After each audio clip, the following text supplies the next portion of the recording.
Now it's over to FIFA 07, where the game's roster of teams have grown to around 500 across 27 leagues and 20 countries, with over 10,000 licensed players in all. Still, there was a fairly big gap between the 6th and 7th generation versions of FIFA 07, with the Xbox 360 featuring a brand new engine. The new Wembley and Emirates stadiums appeared in the game, as well as new touches like Man of the Match awards, and the arena was seen for the first time on the 360. The finesse shot was born, manager mode began to use real currencies, and the PS2 version allowed you to transfer saves to PSP. There was also an interactive leagues feature which tracked real-world results and fixtures and attempted to match them to fans' clubs. Sounds very similar to something EA have just released. Here's Pascal Chimbonda. Intercepted there. Well, we'll see. Maybe not. Wayne Rooney's 5-year reign of cover terror continued with FIFA 08, which, although released for PC, PS2 and Wii, really shone on the 360 and PS3. The new engine had found its feet, and player physicality had improved to a point where people still use FIFA 08 as a benchmark for how things ought to be. Things felt a little slower and a bit more considered. We saw the introduction of Be a Pro in the form of offline practice, a tease for what was to come, and a part of FIFA that has gone on to affect nearly every mode since its introduction, spawning countless fan sites. The trick stick featured for the first time, changing the FIFA YouTube landscape forever, and Martin Tyler stole Clive Tilsley's seat in the next-gen commentary box, although Tilsley did feature in the PS2 version. Referees and linesmen are told, but didn't get any advantage there.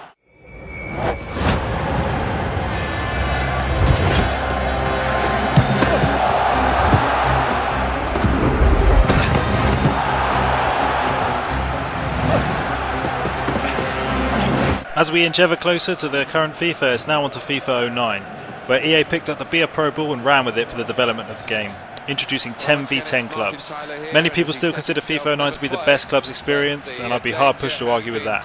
Adidas Live Season allowed players to receive dynamic stat updates throughout the season, and user-controlled celebrations, which first featured in Euro 2008, came online, and for 12 months solid, everybody just did the robot. Then there was the small matter of Ultimate Team, of course, which wasn't available on disc but as a separate download.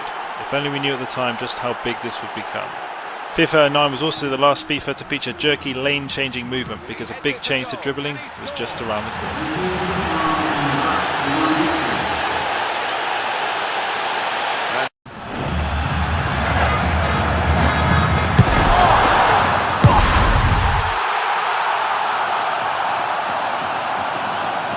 The rails came off in FIFA 10 with 360-degree dribbling being implemented, probably the biggest gameplay change made in recent years that was welcomed with open arms by all and whined about by none.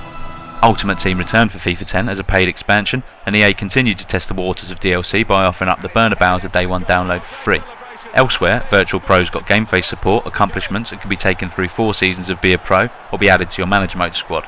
In Manager Mode last year as Manager Mode, and the first year of the 3-year plan, changes include the introduction of the Assistant Manager, changes to player growth, a more realistic sim engine, and the ability to rename stadiums. That's a very good cross. Well, that's a great goal, and the home team have taken the lead.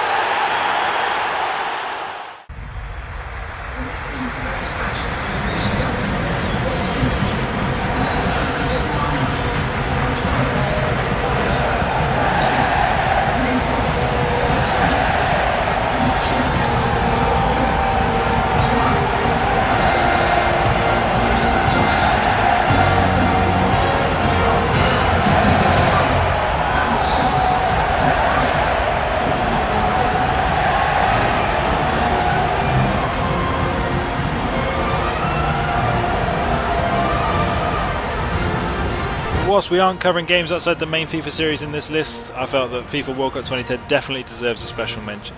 Not only is it my favourite FIFA game of all time, but it also brought with it the brand new penalty system which we all know and love today. As well as that, there was the online FIFA seasons, which we now know as well in FIFA 13, and there was incredible changes to match atmosphere and FIFA.com styling. The gameplay was essentially FIFA 10.5. What EA managed to do in this time was tweak, nip and tuck a lot of the problems from FIFA 10 and provide a much more enjoyable experience. This is definitely my favourite FIFA title. Defender really put his foot in there. Michael.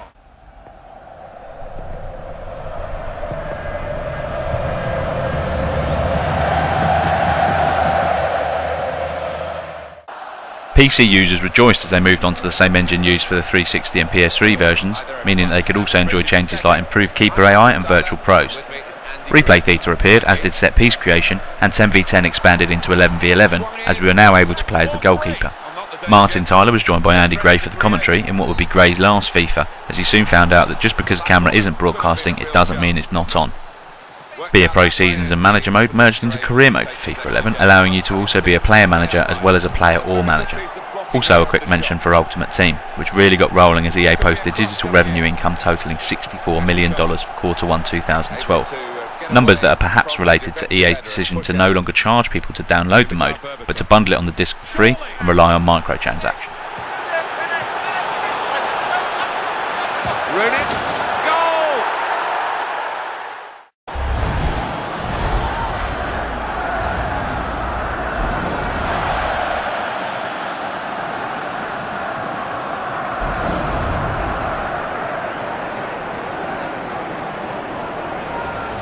Nearing the end now, and we're on to FIFA 12, where after moving on to the same engine the year before, there was more good news for PC players, as FIFA 12 was to be feature identical to the 360 and PS3 versions. One of those features was the Impact engine, which led to some very hilarious YouTube clips. The introduction of tactical defending also upset half the user base, even more so when it turned out it was to be compulsory online. The online ranking system moved on to the seasons format which we use now, with players receiving 3 points for a win and the occasional cup window. The EA Sports Football Club was launched, introducing regularly updated challenges and a persistent XP system that carried across all platforms. FIFA saw its first proper downloadable expansion in the form of Euro 2012 DLC, which ruffled a few feathers with its lack of licensing, and it was deemed by many to be too expensive. Figures were impressive, with FIFA 12 being the highest grossing sports game in the UK ever, outselling rival pairs 25-1 with more than 10 million copies.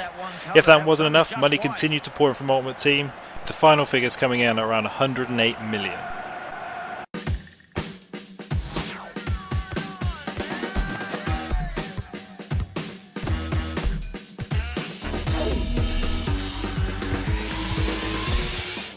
Welcome to London for this evening. EA went for a little more authenticity with the 2012 FIFA Street reboot, ditching game breakers for a more futsal style of play.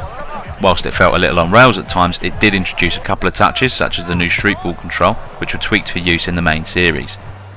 The release marked Messi's transfer from PES and shook Wayne Rooney's grip on the UK covers, and the game featured a Messi-specific arena to complement the other 16 available.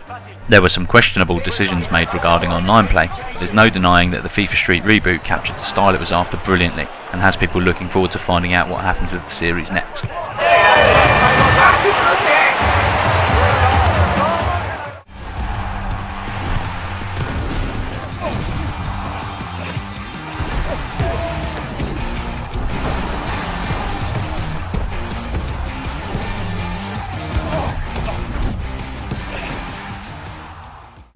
And all that brings us to where we are now, FIFA 13. First touch control was brought in to increase errors and slow things down whilst bringing some unpredictability from the real world into the game. Connect to move functionality were added. Ultimate Team got a visual overhaul, a companion app and seasons, which was also pushed into clubs. Skill games were added as a training mode of sorts.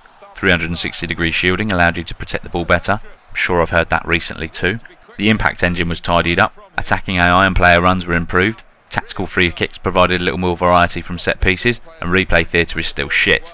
The game now boasted 34 fake stadiums, 26 real ones, 46 international teams, 34 leagues, and an additional 15 teams in the rest of the world section. Love it or hate it, FIFA 13 has been breaking records all over the place. The demo was downloaded nearly 2 million times within 3 days on Xbox 360, and on September 30th, 2012, 800,000 players were playing FIFA 13 simultaneously online. After shifting 7.4 million copies in the first 4 weeks post-release, the game went on to sell a total of 12 million by the end of 2012. And here we are, on the cusp of a console refresh, the next generation, and another 20 years of FIFA in front of us. It's a hopeful shot, going for power from long range, and what a shot, what a goal!